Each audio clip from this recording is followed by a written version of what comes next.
Henry Playhouse presents A Service of Love.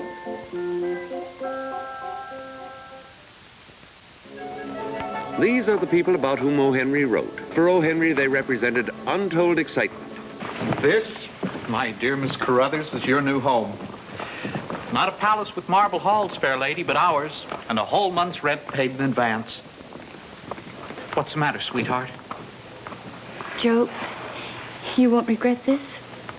Are you sure we're doing the right thing? Absolutely. And no matter how much we love each other, we'll never let it interfere with our shining goals. And we'll remember to quote every morning and night. Life is short, and the art long. The occasion instant, decision difficult, and experiment perilous. That's Hippocrates. Well, now that you've finished quoting Hippo, whatever you call him, you can quote Mrs. Foley. I'll have you know that I run a respectable place. And even if I don't, I do, just because I've been taken in by a couple of smart alecks like you. So any carryings on that's been going on has been going on because I didn't know it was going on. I demand an explanation. Mrs. Foley. Mrs. Foley?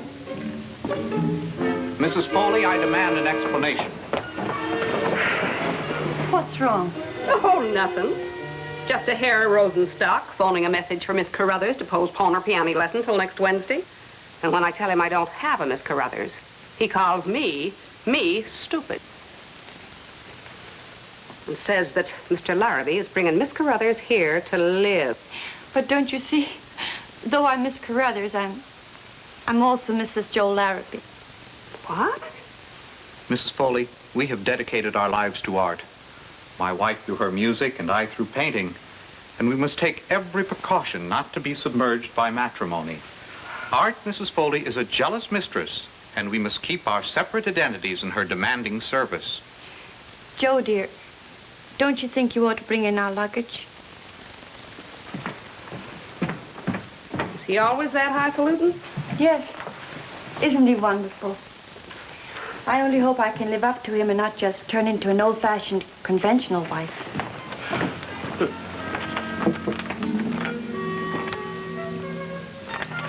Genuine enough, I apologize. But get this straight, young lady, right now. With your bohemian friends, you can be Miss Carruthers or Tilly Katzenjammer. But in this house, you're Mrs. Larrabee. Now, that's your apartment. Don't clutter up the sink. Don't waste the gas. And congratulations.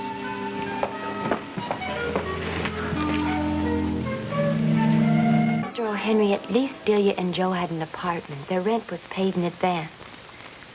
Why, to hear my Harry talk, he doesn't care if we have to pitch a tent in Gramercy Park so long as we're together. I tell you, people who marry today must think of the future. They must have some security. But when I say that to Harry, he accuses me of not loving him. Do you love him, Helen? Oh, yes. It's just that... I know. It's just that you want security. Exactly. And that's why I've come to you, Mr. O'Henry. I want you to explain to Harry so that he'll understand. Why, if we had as much as Delia and Joe, I wouldn't be afraid to get married. But you have. Well, how can you say that? Because it's true, my dear. Like Harry, Joe is a talented young painter, just hoping to break through. And Delia is dreaming of the day when she'll be a fine concert pianist. That's all well and good, but you can't pay the groceryman with dreams. And you can't pay the rent with hope. Don't tell me they didn't know that. Maybe not, but let's say if they didn't, it wouldn't be long until they found it out. It isn't just common sense, it's insane. Besides, what kind of artists would we be if we had common sense? But, Joe, we have to get money somehow. And if I can get some children for pupils, well, I won't really be giving up music. Have you lost your mind? Do you think I let you give up studying with Herr Rosenstock while I went on with Magister? Well, that's just the whole point. Your work would suffer if you stopped, but mine wouldn't because, don't you see? I could learn while I was teaching. And I say never. And I say you're nothing but a pig-headed, stubborn mule. Oh, is that so? Well, you're nothing but a... Oh, Delia. This is disgraceful. Here we are, married almost a month. And we're arguing like ordinary people. Come on, let's eat. I'm hungry as a wolf. Don't be too hungry, Joe. There's just a little bologna and some crackers. You go ahead and eat it. I'm not a bit hungry. But you just said... I only said that to stop the argument. Must be the landlady. Yes, the rent's due today.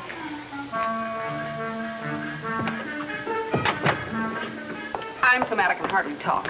Here I went and cooked all this stew for company. My old man has the gall to tell me that him and his friends are going to a lodge dinner instead. And don't say you don't want any.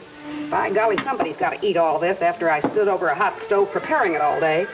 I tell you, I've had a day that would try the patience of a saint. Oh, thank you very much, Mrs. Foley. And I'm sorry you had an upsetting day. About the rent? Who said anything about the rent? You mind your business, I'll mind mine. Besides, there's no hurry. I won a little money in a lottery ticket this week. Oh, Mrs. Foley, you're wonderful. We'll not only pay the rent, but we'll take you to a party as soon as we get our checks from home. Checks from home? Oh, well, you see, Herr Rosenstock's lessons are very expensive, and Joe's studying under the great magister, and Did your family know you were getting married? Well, not exactly. We thought we'd surprise them. We wrote home last week, told them our new address, and how all our dreams had come true. Well, all I can say is, no matter how sweet the dream, there comes a time when you have to open your eyes and look at the world. What do you mean, Mrs. Foley? Well, you... Nothing. Now, you two go and eat that dinner before it gets cold. I'll see you in the morning. Joe, they will send our checks, won't they? Of course. Now, let's do like Mrs. Foley said. Let's eat. Have I told you today that I love you very much, Mrs. Larrabee? Yes, you have, Mr. Larrabee. Several times. Sometimes I just don't understand you at all. Oh, I think you do. Just as clearly as I understand you. Think of those lovely concert fingers of yours ironing my shirts. What would Herr Rosenstock say if he could see his prized pupil now? Whatever he said would make little difference. I love doing things for you. Besides, what would Magister say if he saw you carrying out the garbage pail and helping with the dishes? Who cares? All I know is life is exciting. Being married to you is wonderful. Almost too wonderful. I mean, we're so happy. I mean, we're so every minute happy that sometimes I wonder... Oh, stop it. We've got nothing to worry about. We haven't changed. Why, I'm painting better than ever, and you're working like a beaver at your music. Yeah, but sometimes I get you and music all mixed up together. And suppose something happened. Suppose that someday we... Well, you know, people have babies sometimes.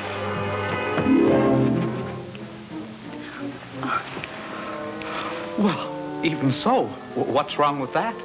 Babies are wonderful subjects for painting. I'd have a free model. And who knows, you might compose a great lullaby, greater even than Brahms. Come in. I think these are the letters you've been waiting for. Oh, thank you, Mrs. Foley. We'll see you later. Which shall we open first, yours or mine? I'm scared to open either one of them. Why be scared? We both wrote very good letters, although I think you did exaggerate a little bit about me. How about you? I counted 8 different places where you referred to me as an angel. I've got an idea. Why don't you read the one from my folks and I'll read the one from yours? That's a good idea. That way, if they should say they won't continue sending the checks, it won't seem so personal or something.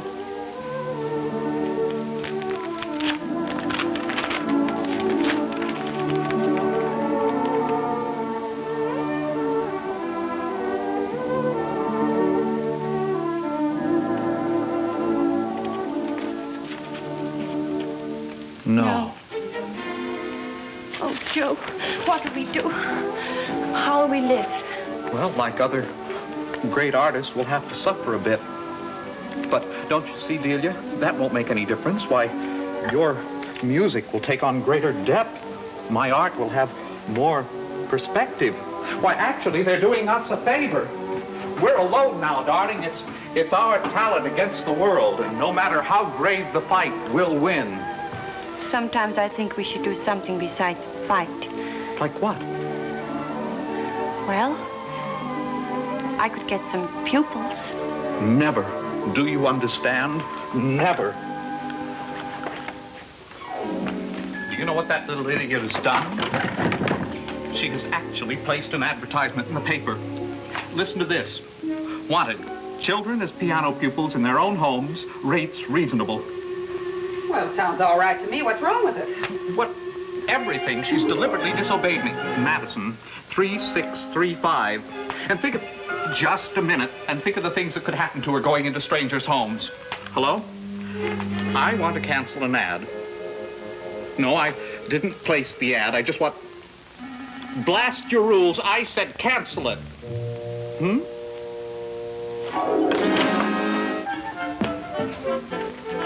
They won't cancel it. But you said they weren't bad. I know, but my customers just won't buy unknown. Oh, please, Mr. Tinkle, just hang them in the window for a couple of weeks. I'm desperate. My wife wants to give piano lessons. That's bad. I'd rather die than let my wife support me. Oh. You know, most of the artists that I know wouldn't care who supported them. You're a fine young man, Joseph. And your paintings? First class. I'll hang them. Oh, thank you, Mr. Tinkle, thank you. You know, Joseph, you sort of make me feel like Diogenes.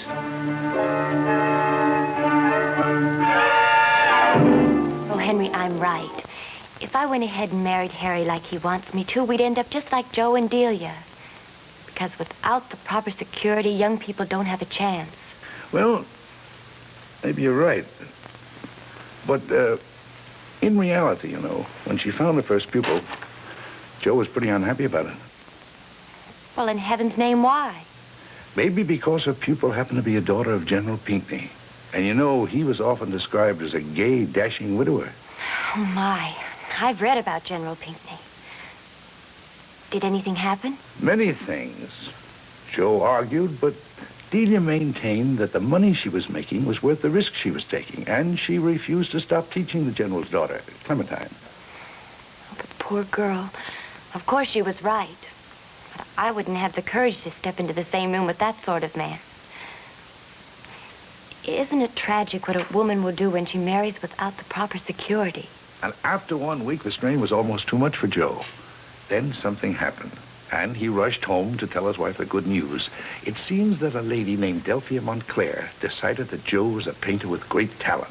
Not the Adelphia Montclair. Why, she's a female General Pinckney.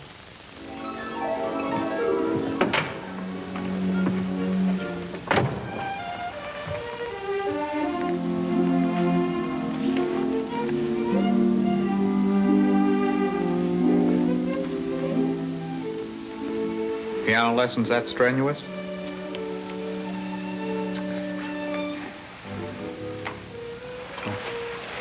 Well, Clementine was a bit of a trial today. And the General always insists on tea after the lessons. He's such a bore with his battle stories. Oh, I've 2 new pupils, the General's nieces. So I've made $15 whole. Look. Oh, they look beautiful.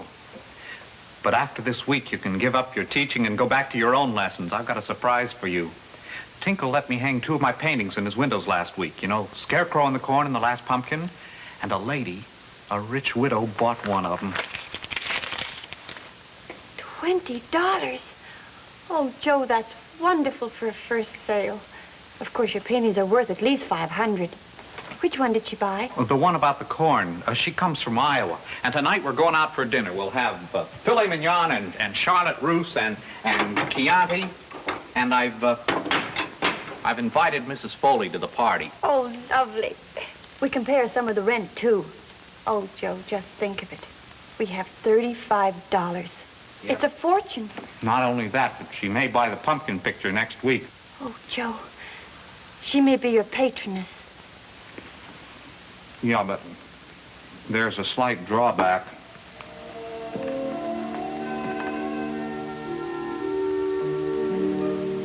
I met her, and now she's talking about my painting her portrait at her home next week. That's marvelous. Well, yes, but she's kind of eccentric. Well, you know how these rich widows are. She wants me to paint her portrait at her home. At night.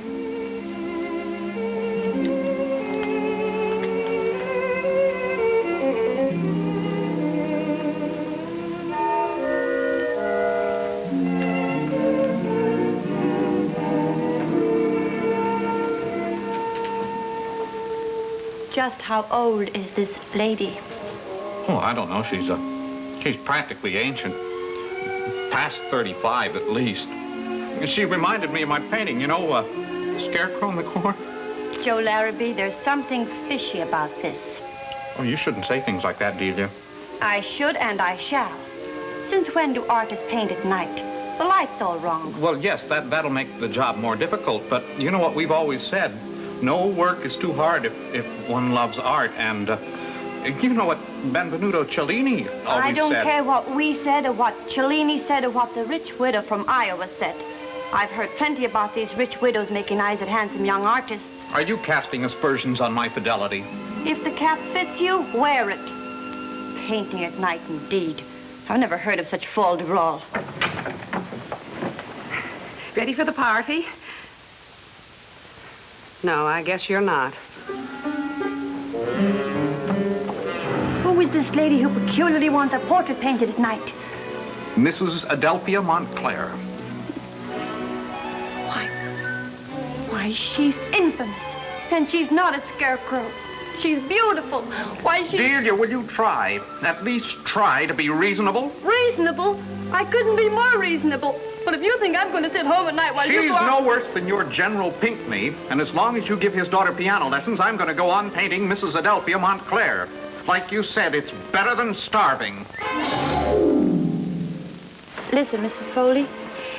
Real artists are very particular about light. They have to be. And they don't paint portraits at night. Well, there's no accounting for tastes. Maybe the lady's a little off in the upper story. Money does that sometimes, you know. I'm beginning to believe she's interested in something other than portrait painting. Joe never has any paint on his clothes when he gets home, and he always was careless. He got paint and everything.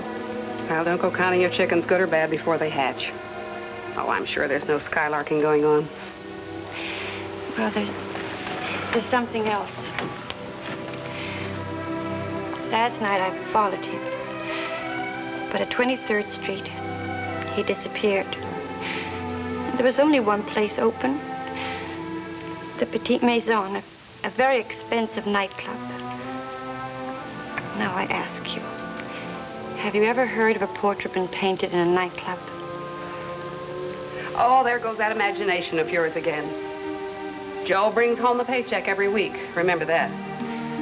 But I wonder how he earns it, Mrs. Foley. That's what I'd like to know. How he earns it.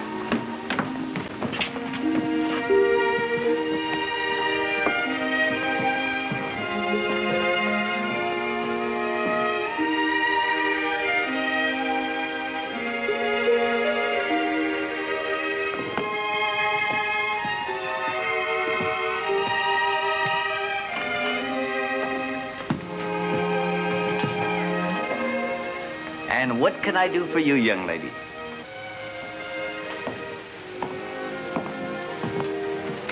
I don't know. You don't know. Well, suppose you just look around.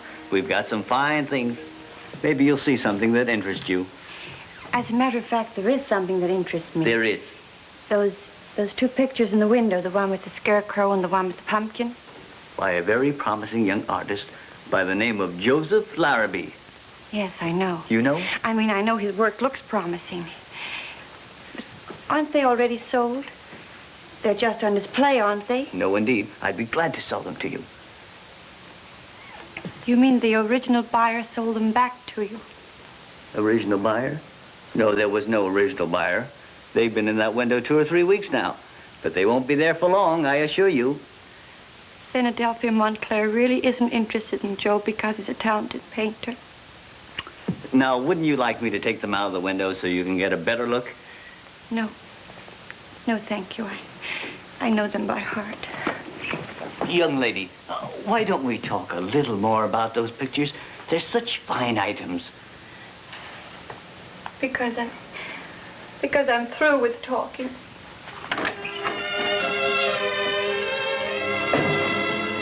They just won't buy unknowns.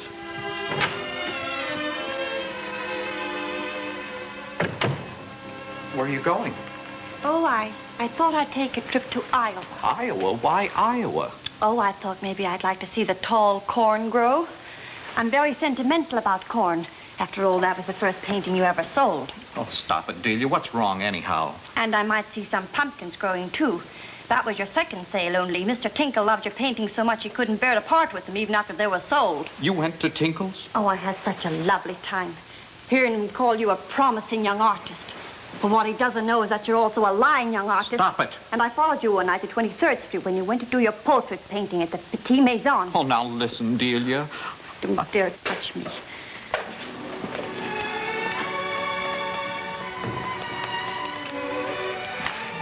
You've hurt your hand. What happened? That's no longer any concern of yours. Clementine upset the tea kettle and I got burned. And now if you'll get out of my way, I'm going. Let me see your hand. What time did this happen? 3 o'clock. Well, what's that got to do with sold paintings that aren't sold and painting at night in Adelphia Montclair? I recognize this bandage, at least the padding. There is no General Pinckney or Clementine, is there? This bandage came from the Acme Laundry on 23rd Street. How did you know? Because at 3 o'clock this afternoon, they sent down to the furnace room where I've been working for some cotton waste and some oil because one of the girls had burned her hand with a flat iron. I went back on the day shift today. The night man came back to work. Why in the world did you say you were giving piano lessons to General Pinckney's daughter, knowing his reputation? I've been out of my mind with worry. I forgot about that. Herr Rosenstock mentioned his name several times, so I just said his name without thinking. How about you, taking Adelphia Montclair as your patroness? Well, I guess I read in the Sunday papers how she was interested in discovering young painters. Oh, darling, I love you. I love you very much. Mr. and Mrs. Larrabee, you've got company. Allow me to introduce myself, Mrs. Larrabee. I am General Pinckney. The other day I saw you at Herr Rosenstock's. He told me you were an accomplished pianist. And, well, I've been wondering since then that perhaps you might enjoy teaching piano to my young daughter, Clementine. I'm confident it will be interesting for all of us. You're exactly as I pictured you in my mind's eye, sir. I saw your paintings hanging in Mr. Tinkle's window. Truly, I was fascinated. Oh, such verve, and such power. Well, it was then that I knew you were the only artist in the world able to paint my portrait. Oh, I'm Adelphia Montclair.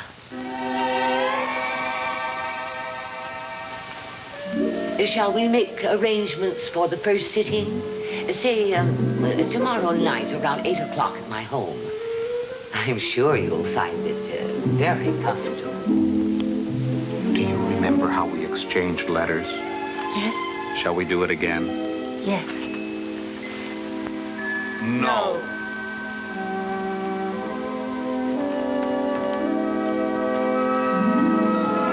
You see, sweetheart, it's true.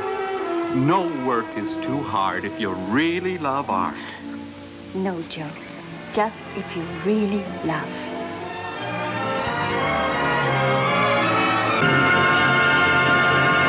So happy they turned down the general and that awful Montclair woman.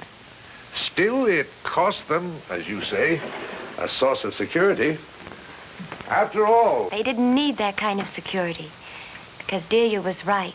She was absolutely right when she told Joe that if you really love, nothing can defeat you. Harry's right, too, you know. We belong together. We both love each other very much. Tonight, when Harry proposes, I'm going to accept. Thanks to you and your story about the Larrabees. I'm not afraid anymore. Oh? What? Because someday Harry's going to be very famous.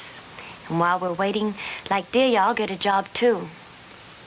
And who knows, Maybe Harry will go to work while he's waiting to be discovered. He might at that, Helen.